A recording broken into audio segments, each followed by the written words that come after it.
So how was Busch Gardens haunt and what's coming for Christmas Town? Let's find out.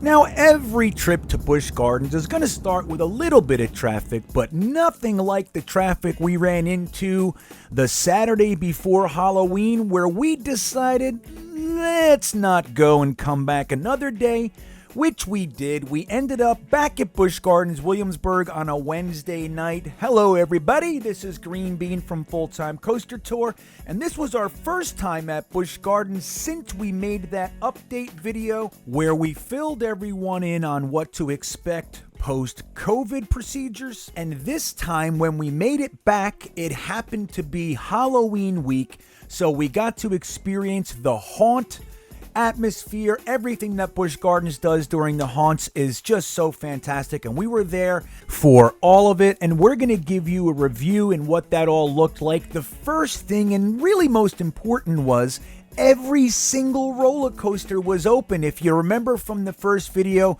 we had major issues with which rides were not available. Every single roller coaster, Loch Ness, Griffin that you're seeing here, even Alpengeist was open. So that was a great arrival gift. When we got there, everything was open for the night. Even the Mock Tower was open. But as you can see, we were there for the transition from the daytime to the haunt. And they start to fill the place with fog and eerie lights and stuff. And we got to our first haunted house, Nevermore. Now, if you remember from years past, this building was traditionally called Frostbite and is now the Edgar Allan Poe inspired Nevermore. And this used to be the building that Dark Castle was in, the ride, and is now just used for events and haunts and such. And you can see all the fog. It's coming from everywhere. As the sun goes down, the place starts to get pretty eerie. And look, Verbolten was also open. Look at the wait. This is the next thing I want to make sure you know. 0 minutes. Now it actually ended up being like 10 minutes, but that's nothing.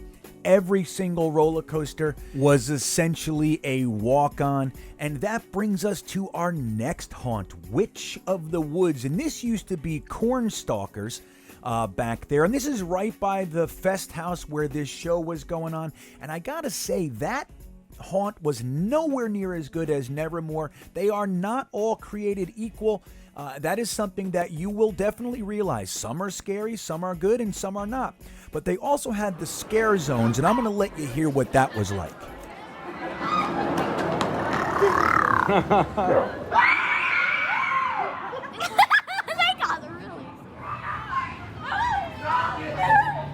trying to survive here.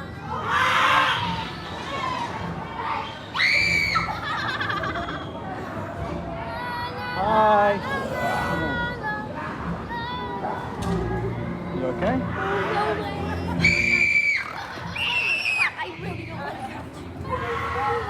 That one lady got me good.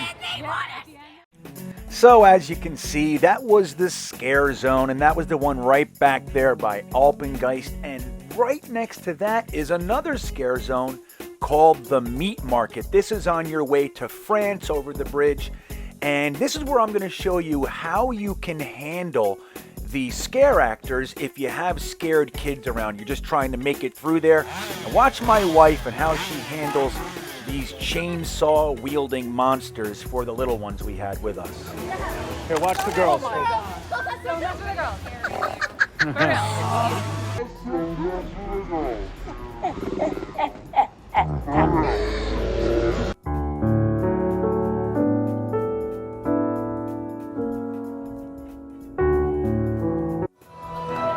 The poor fella. He's just trying to scare some kids. But that's the situation that we got into when you're in that area of the park. There are two scare zones essentially next to each other, and in order to get to the Griffin and Invader, you have to go through it. So we had to just let the scare actors know that the little girls that were with us were a little bit spooked after the other scare zone. And hey, That's what goes on. They can scare us, we can scare them. Now, this is the area where all the animals are in Busch Garden, and this they did extremely well. It's super creepy, super dark, and just the sounds of wolves in the mountains kind of a thing, and it's just beautifully done. And that takes us back to where the griffin is, and I'm going to show you what this wait looked like as well. The only wait is really for the front row of the coaster. As many of you know, that's the row that hangs you over the edge. But for any other row, you could literally walk on this ride, which is just fantastic.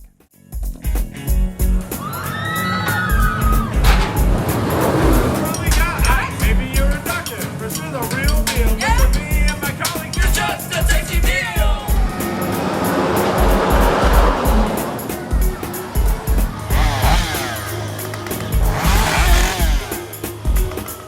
So we did end up making it on Invader and Griffin, which are two very, very good coasters, especially at night. It adds a whole different wrinkle to what you're experiencing.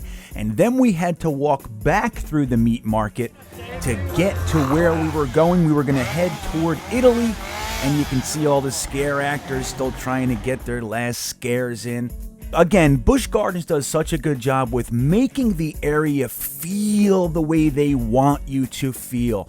The experience that they're setting is really done well. The scare zones are real nice and dark to give their actors the ability to freak you out. And this will take us to our last area of the haunt at Busch Gardens Williamsburg, where there's another haunted house dystopia and one more coaster that is usually closed during these events, Tempesto, along with Apollo's Chariot in this area.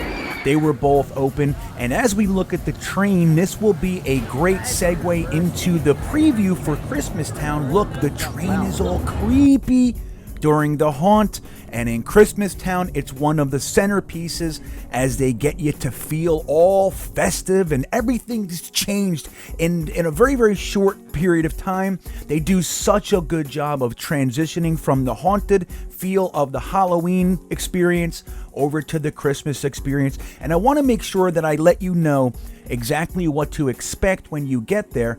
Number one, it's gorgeous. Busch Gardens Williamsburg, which looks like European countries, is done so well. There's never been another theme park that feels more like Christmas. We've been to a bunch of them, including Disney World, and they got nothing on Busch Gardens, let me tell you. So let's take a look here at what to expect.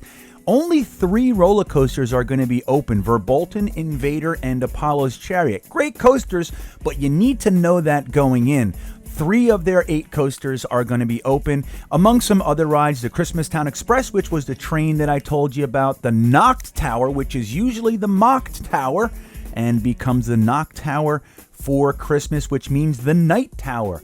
And look at this place. Christmas in Europe, it has that old school feel to it. It's really quite impressive. Some of the restaurants are open. Look, the Fest House, which is always open for everything they do. Trapper's Smokehouse, which in my opinion is the best place in the whole park, and some others. But again, you need to know exactly what you're looking at when you go in. And when they say select nights, they mean it. Please check the website before you go. It's only open on weekends until Christmas week, and that's it. And as for the pricing, you really want to take advantage of the $25 price. Just know which day you're going to go and pick that day. You can cut your price in half by doing it that way. And look, it's really important that if you're considering going to a place for Christmas, one of these parks, Busch Gardens is a great opportunity. I wish you a festive holiday season, and thanks for watching. And don't forget to like and subscribe to follow our National Coaster Tour. Happy holidays, everybody.